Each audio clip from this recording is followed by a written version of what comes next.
Hare Krishna.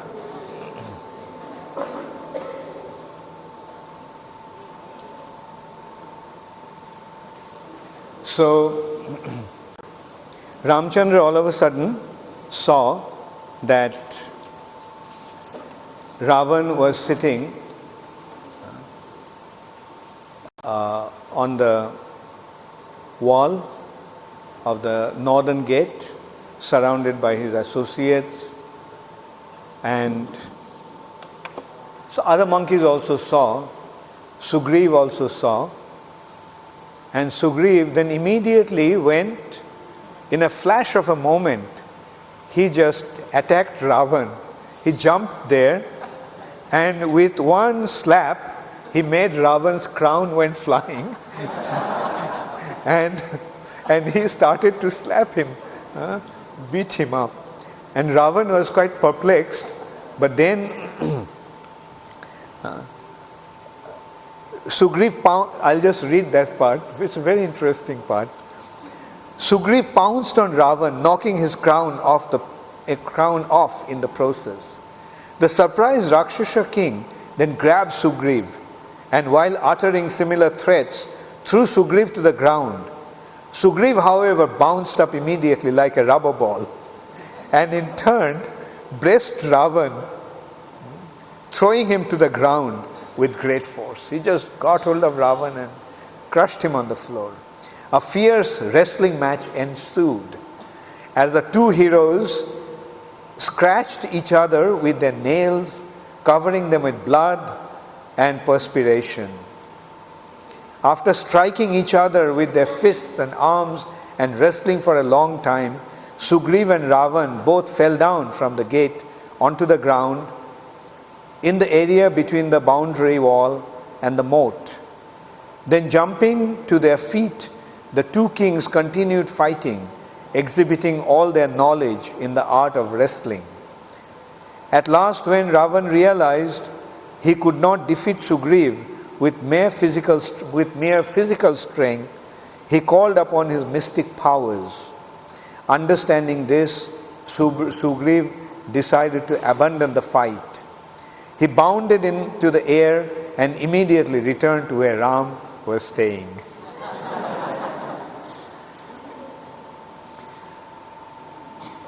Sugriv was now feeling blissful, having performed such a heroic feat, and his followers responded by jumping excitedly. Embracing Sugriv in love, Ram mildly chastised him, saying, "You have acted foolishly, for you dared to do something without my sanction.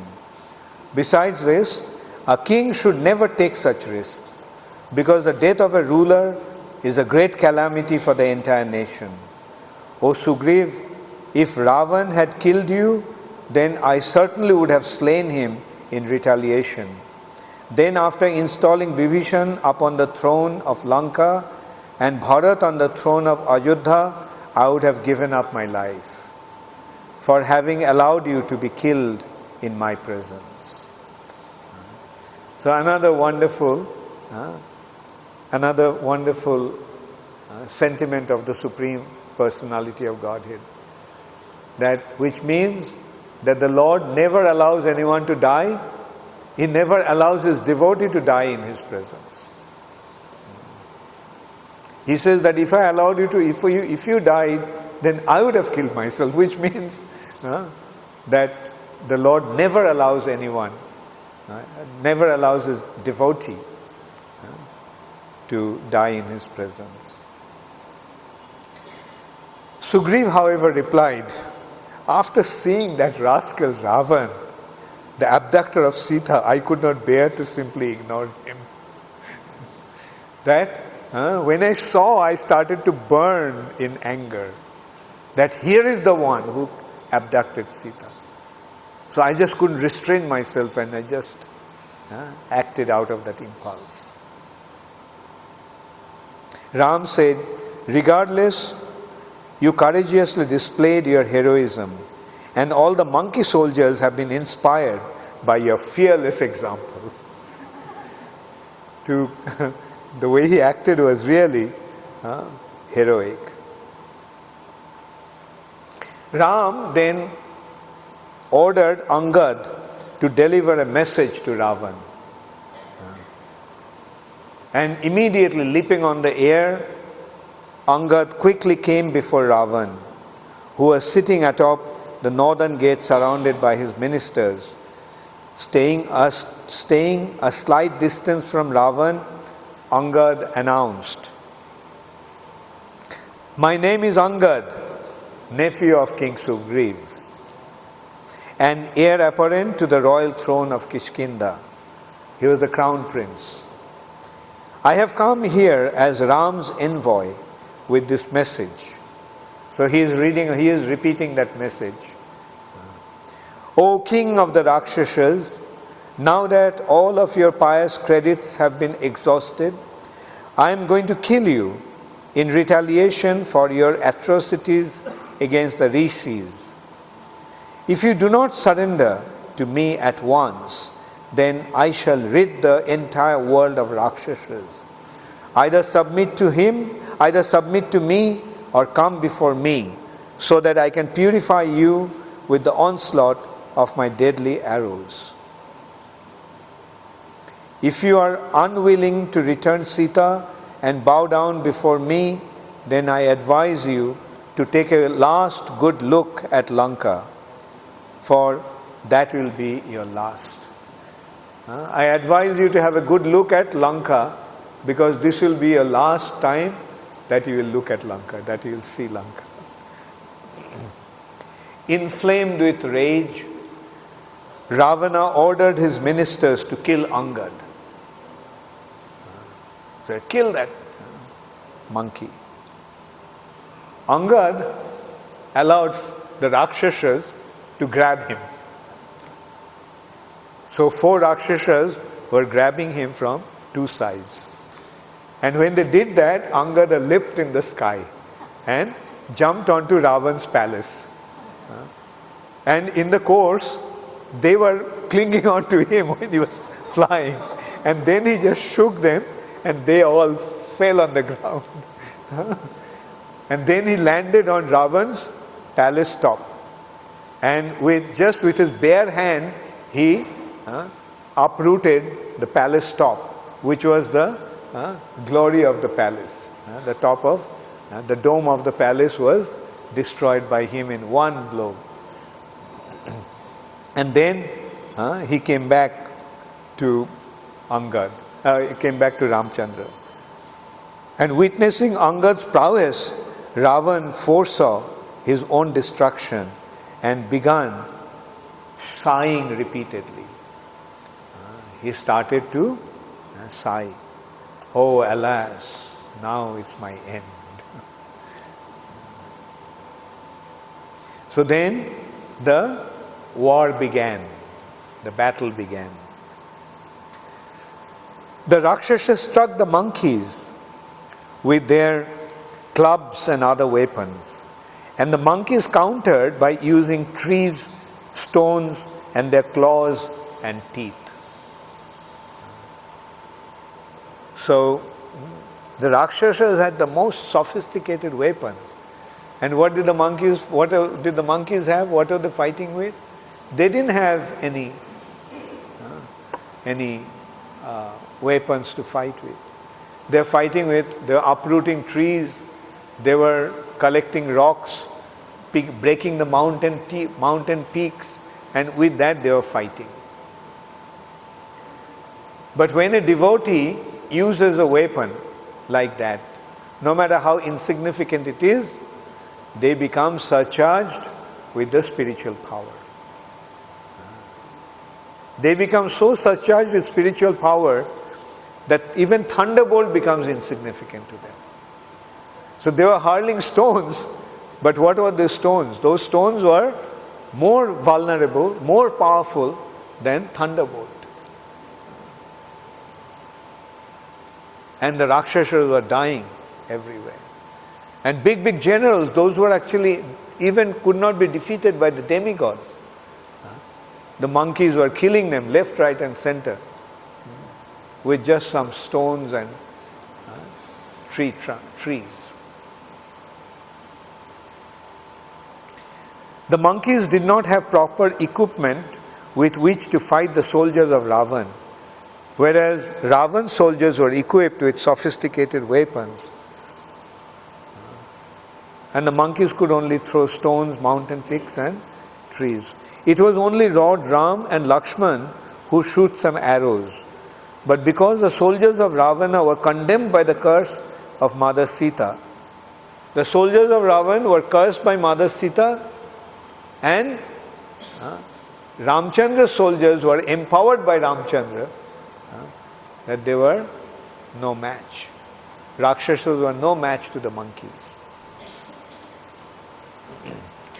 Then in that fight, Indrajit struck Angad with his mace, but the monkey prince deftly grabbed it out of Rakshasa's hand and smashed it against his chariot.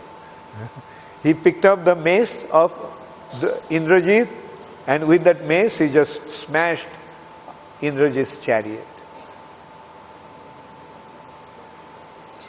Jambomali pierced Hanuman with a spear, but then the son of Bayu jumped into the Rakshasa's chariot and killed him with a violent slap. He hurled a spear at him, it pierced him in his chest. But Hanuman was unaffected by that. With the spear stuck on his chest, he just went, jumped onto his chariot and just gave him such a terrible slap that he fell dead. There's some very, very interesting fight between them that we'll describe.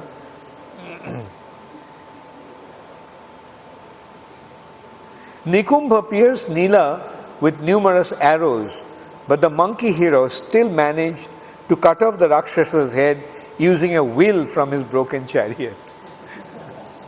He picked up a wheel from the broken chariot, and with that he severed the head of that general of Ravan, Nikumbha. During the fierce battle, headless trunks and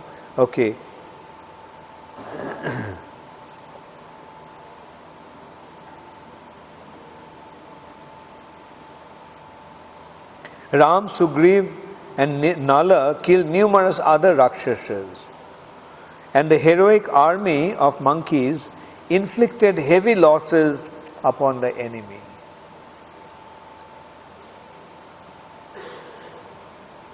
Although the Rakshasas were more visible because of their golden armor, it was their nature to become enlivened at night.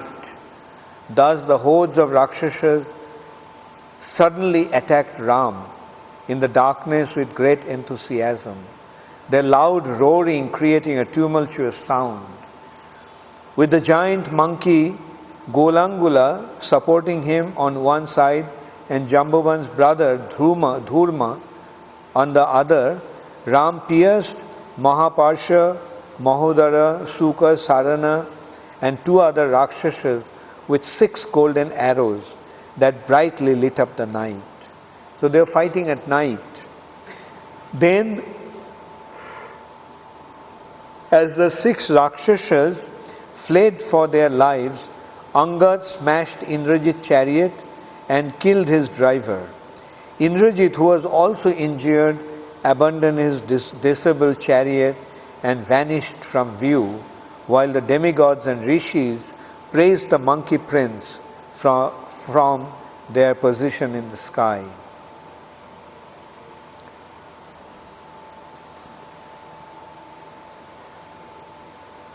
Remaining invisible in the sky, the enraged Indrajit showered down arrows that took the form of serpents. This was because of benediction from Lord Brahma. So he had this Nagpash, that he will shoot the arrow, and the arrow will turn into snakes, and then the snakes will tie up the person, and this was practically impossible to free oneself from.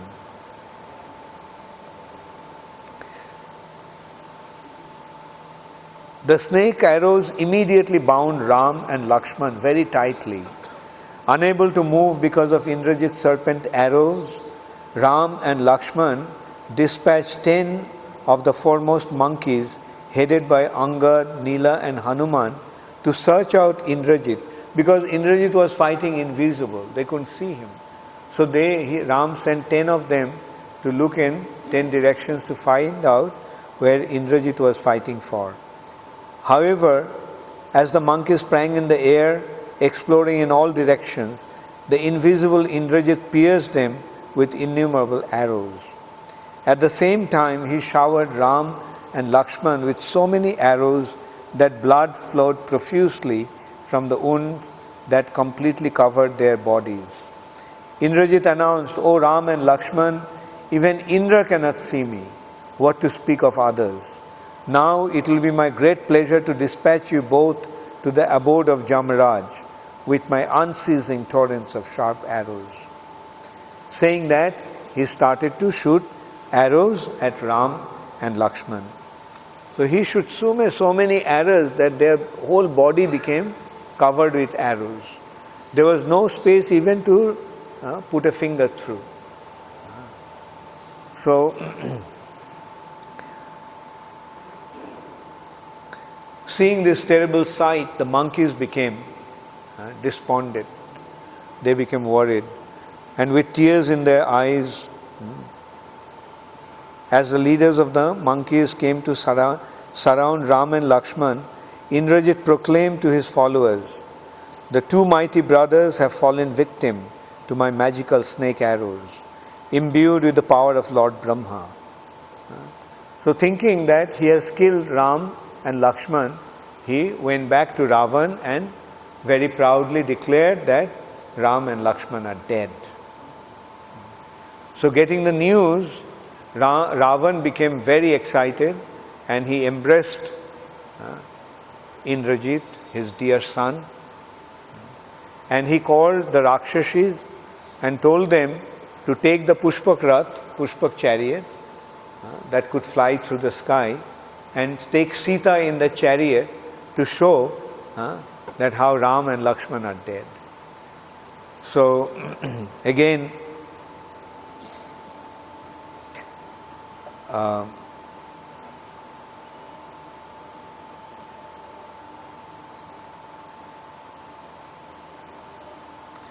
while flying over the battlefield, Sita could see many slain monkeys and Rakshasas.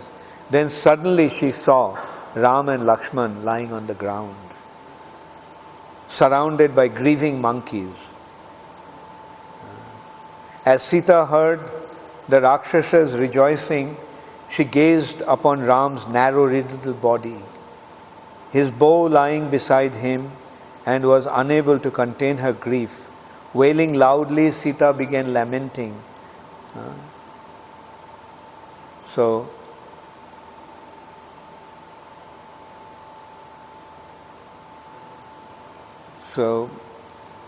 then Trijata, another friendly Rakshashi, who was also there with her, she consoled Sita, saying that, "O princess, you may rest assured that Ram and Lakshman are not dead. Because this Pushpak chariot will never carry a widow." So that is how she concluded that Ram cannot be dead. Ram is still alive. Because Pushpak will not carry. If you are a widow, then Pushpak wouldn't have carried you.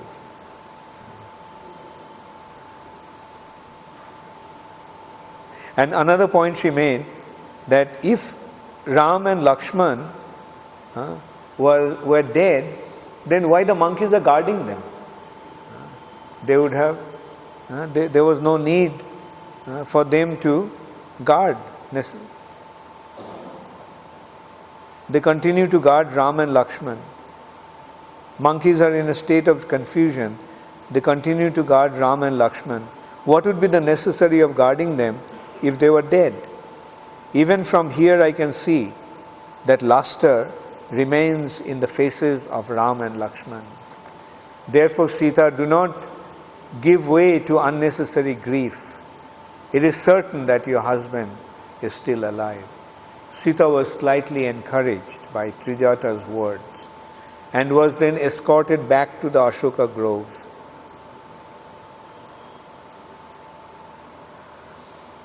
Then Ram came back to his consciousness.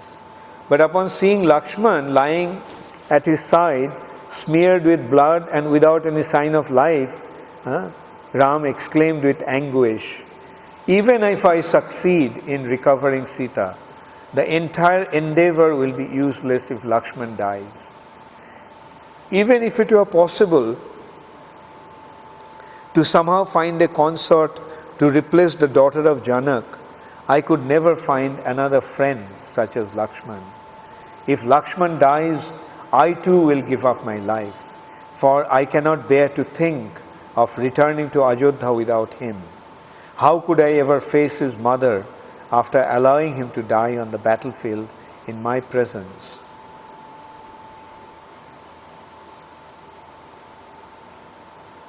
But then one amazing thing happened. All of a sudden, a fierce wind began to blow, and as if there was a huge storm.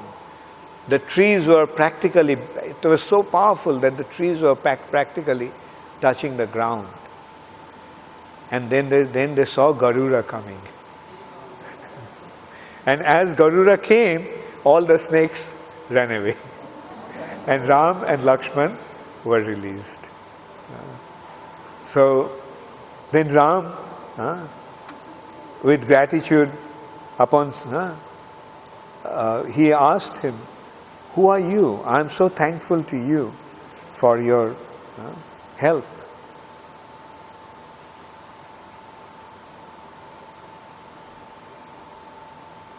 And then he declared that I am your eternal servant, Garuda, the son of Binata. All the demigods headed by Indra could not have raised you from the bondage of Indrajit's snake arrows. These snakes are the sons of Kadru and were converted into arrows by the mystic power of Indrajit received from Lord Brahma. I came here just to chase them away, for snakes are my natural food and they're always afraid of me. My dear Lord, you should be very careful while fighting with the Rakshasas. They're very tricky, whereas heroes like yourself are always straightforward. I now wish to take my leave. Before I depart, let me assure you that you shall be victorious and get back your beloved Sita. Garuda then circumambulated Ram, and after embracing him again, soared into the sky. Seeing that Ram and Lakshman had recovered from their wounds, the monkeys jumped for joy. In their ecstasy, they beat drums, lashed their tails, and roared like lions, thus creating a great tumult.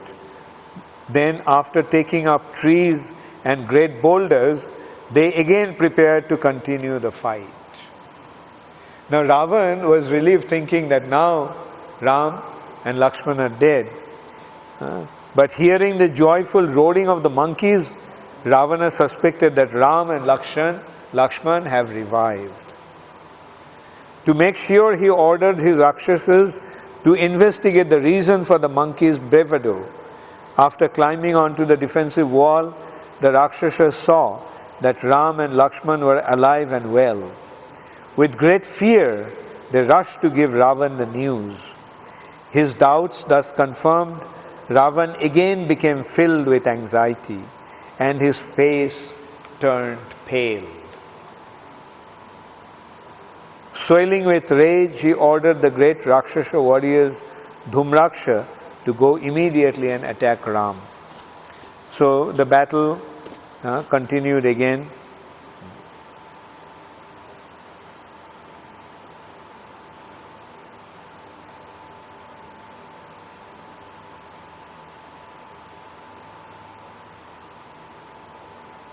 So one warrior or Kumpan.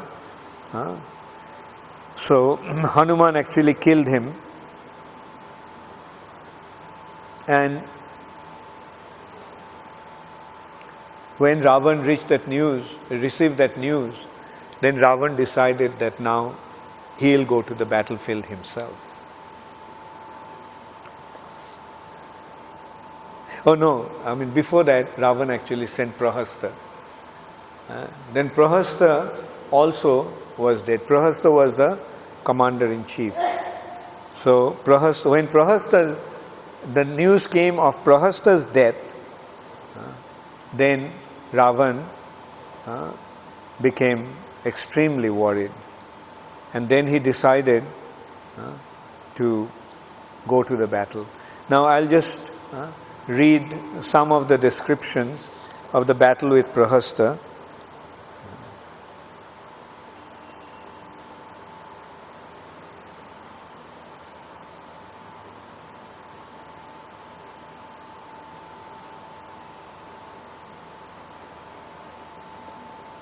Prahasta released torrents of arrows, slaughtering thousands of monkeys and scattering those who remained alive. Nila, the commander-in-chief of the monkeys, responded by exterminating innumerable Rakshasa soldiers. Taking up another tree, Nila killed Prahasta's horses, and while roaring loudly broke the Rakshasa's bow. Picking up a club, Prahasta jumped down from the disabled chariot. The two warriors began fighting hand to hand, tooth to tooth. Prahasta struck Nila on the forehead with his club, making a gash that bled profusely. Without wavering, although he was hit so terribly on his head, but Nila was unaffected. And he countered by striking Prahasta in the chest with a tree.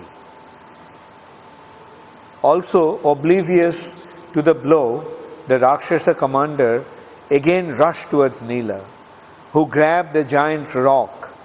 Then, as Prahasta came close, Nila hurled the boulder upon his head, breaking it into pieces and causing the Rakshasa to immediately fall down dead.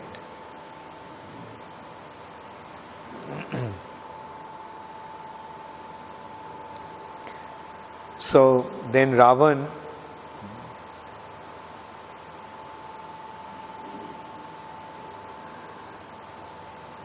decided to come to the battlefield himself, and then with a great number of soldiers, Rakshasas, he came to the battlefield and he started to slaughter the monkeys. He was extremely powerful. And when Ram saw that Ravan is coming, Ram decided to confront him. But then Lakshman said, no, let me go and fight him.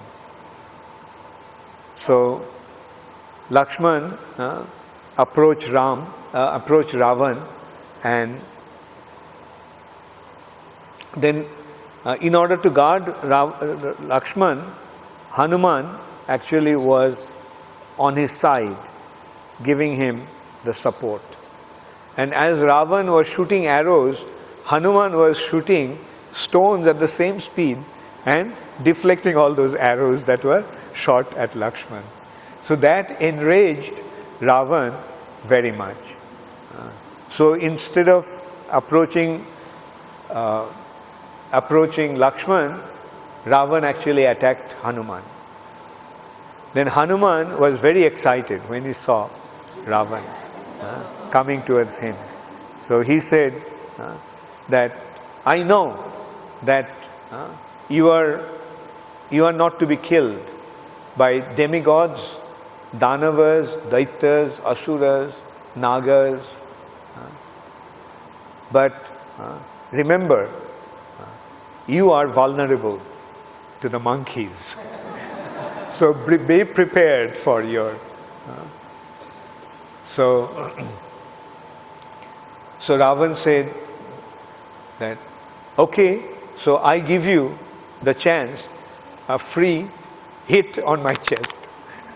So you hit me on the chest, a free hit, a challenge. So then Hanuman said that, did you already forget how your son Aksha was killed by me? And so don't forget that. And you are no match to me. Ravan, be ready, be prepared. And so that enraged Ravan very much, and also brought out the emotion that here is the killer of his son. So Ravan, with a clenched fist, he just struck Hanuman on the chest. So Hanuman kind of became dazed for a moment. And then he regained his composure, and then he went and slapped Ravan on the chest. And that made Ravan to profusely bleed from his mouth, 10 mouths, 20 nostrils, 20 ears, 20 ears and 20 nostrils. All over he was bleeding. He became kind of unconscious. But then he went and hit Hanuman again. So this was just fist fight going on between. Like this is the Vedic way of fighting. Like if the enemy was with unarmed, then the opponent won't attack him with weapon. It's only equal weapon they would fight with. So then Ravan hit Hanuman so hard that Hanuman almost became unconscious for a moment. So when Hanuman was out of his way, Ravan attacked Nila, the general of the monkey army. So Nila then retaliated with Ravan.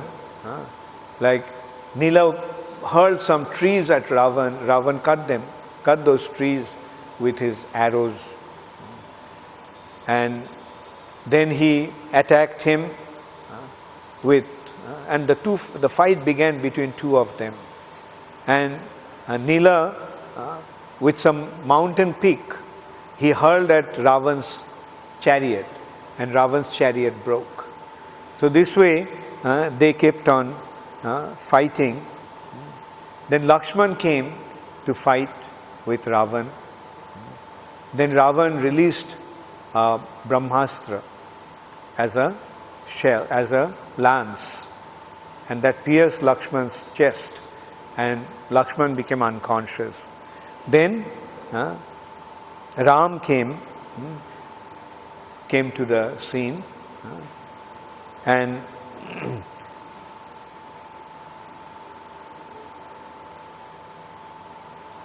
feeling great enmity towards Ram, Ravan started to shower his arrows, and Ram was carried by Hanuman on his back.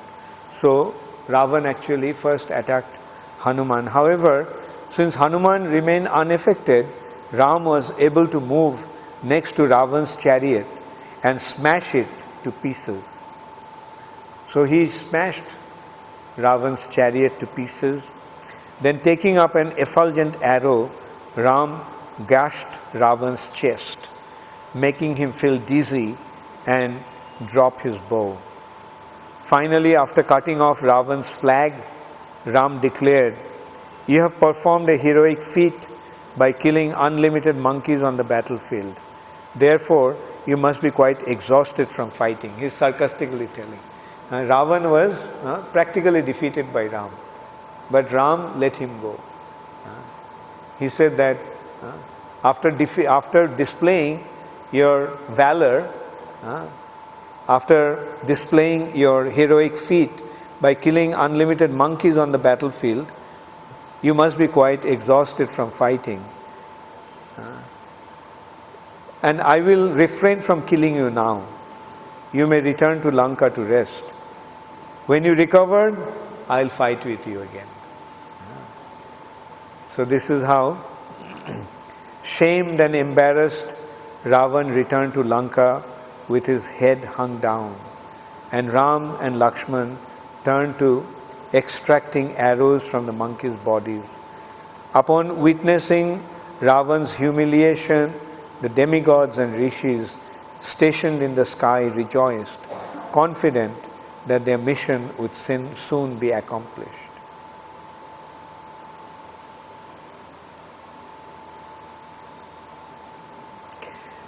So Ravan then went back and he called another meeting with his ministers, and he started to tell them that actually Ravan performed a great austerity for 10,000 years. And this austerity was so terrible that Brahma came to him and asked him what he wanted. And like Hiranyakashipu also, Ravan wanted immortality, benediction of immortality from Brahma. But Brahma told him that that's impossible to give. So then Ravan asked him the boon of immortality from all the demigods and Rakshasa, the Daitas and Danavas, all the other celestial beings. But he forgot or did not ask any benediction not to be killed by human beings and monkeys. That's why again this advantage was taken. That loophole, actually when Brahma gives benediction, some loopholes are left, or the Supreme Personality of Godhead finds some loophole. Just as he found some loophole in case of Hiranyakashipu. Hiranyakashipu became practically immortal. He won't be killed by any weapon, he won't be killed by any man and woman, man and animal and so forth. Demigods, Rakshasas, demons. So, and no, he won't be killed on the space, on the ground, he won't be killed by any weapon, he won't be killed during day or night. He thought he became immortal. But what did Lord do? He found a loophole in all this, or with his inconceivable potency, he can create a situation where all these benedictions can be nullified. And he did that. He appeared as Hiranyakashipu. He killed him with his nails, not by any weapon. He placed him on his lap, not on the sky, not on the land. Not inside the room, outside the room, on the doorway. He placed him on his lap. So similarly, the loophole that was kept here, that human beings were not included. So the Lord appeared in the human form as Ramchandra to kill Ravan.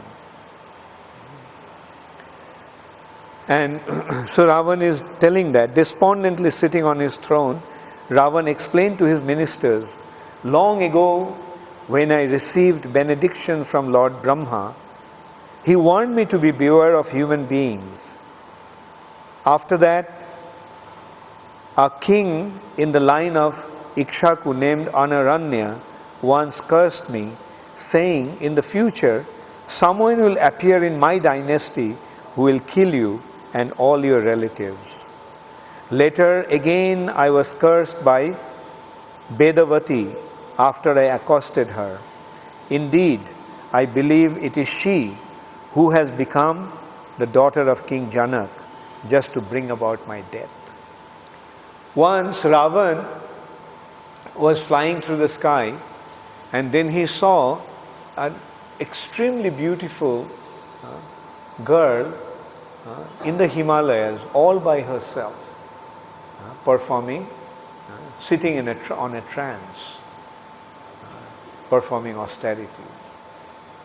So Ravan was very lusty, like any demon. That is again the difference between a devotee and a demon. Devotees learn to control their lust.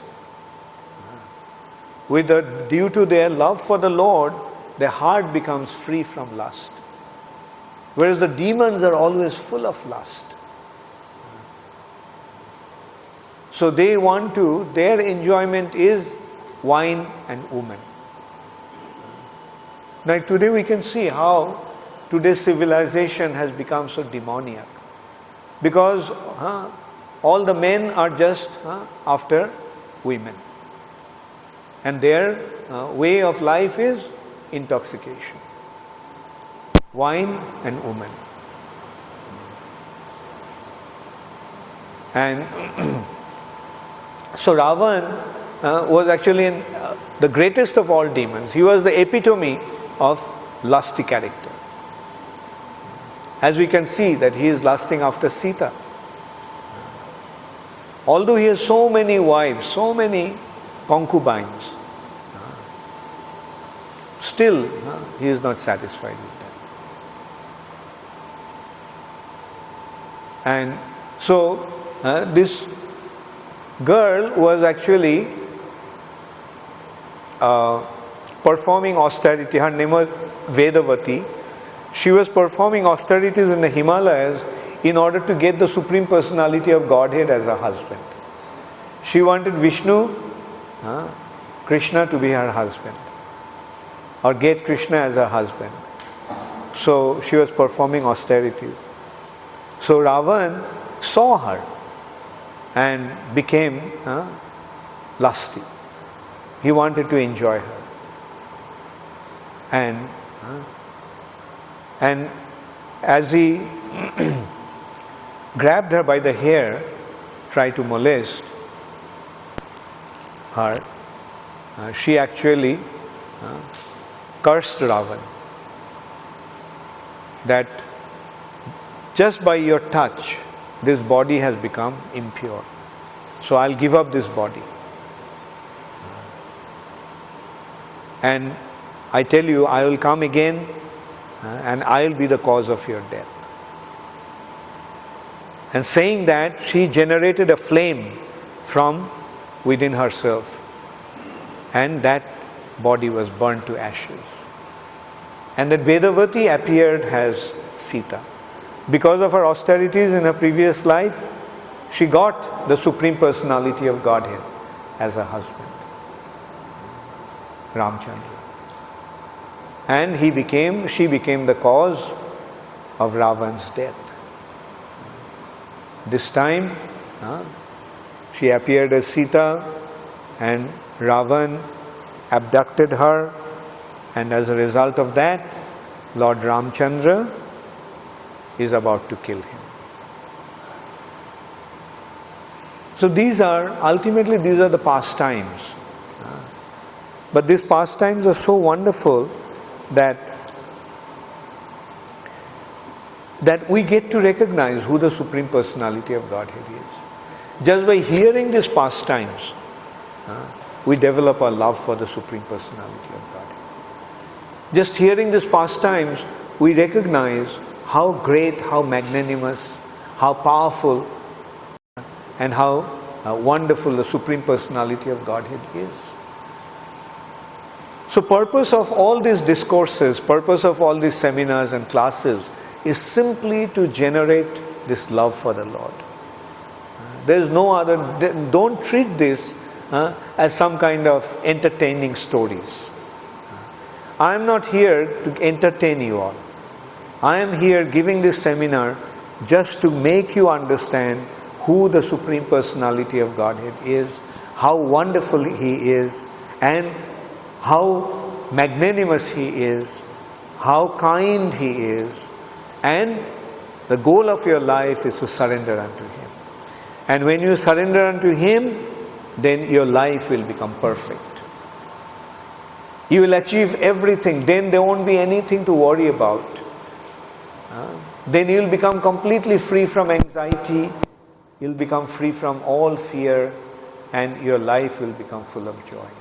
That is the reward of understanding the Supreme Personality of Godhead by hearing His wonderful pastimes. Lord Ramchandra came sometimes. When I was preparing for the class, I was feeling such overwhelming emotions. that what Sita Devi had to go through. And I was thinking that Krishna's pastimes are much better. Ramchandra's pastimes is full of pathos. It's Korun Rosh and Veera Ras. Ramchandra's pastime, the central theme of this pastime is chivalry and pathos. In one hand, we are seeing the terrible situation that Sita Devi is in, how she is suffering. But then again, we see the valor of Ram, valor of Lakshman, Hanuman, Sugriv, all the monkey chiefs. And that is Ramchandra's pastimes. Whereas Krishna's pastimes is in Madhur Rash. The sweet mellow of loving exchange between Krishna and Srimati Radharani and the gopis. Although that's why Krishna Leela is more palatable. And Ramchandra's Leela, but still it is necessary. Because by hearing Ramchandra's pastime, by recognizing Ramchandra, we appreciate who Krishna Chandra is. Without Ramchandra's pastimes, we will not be able to properly appreciate Krishna. So I'm thinking that every year I will give, I'll select different topics to give seminar on. This year all the seminar will carry the same topic, Ramayan. And next year the topic will be Mahabharata. But in order to approach Mahabharata, we need to go through Ramayan. Because you will see that how much more relishable Mahabharata will become because we have got the grounding of Ramayan. Hare Krishna, all glories to Srila Prabhupada.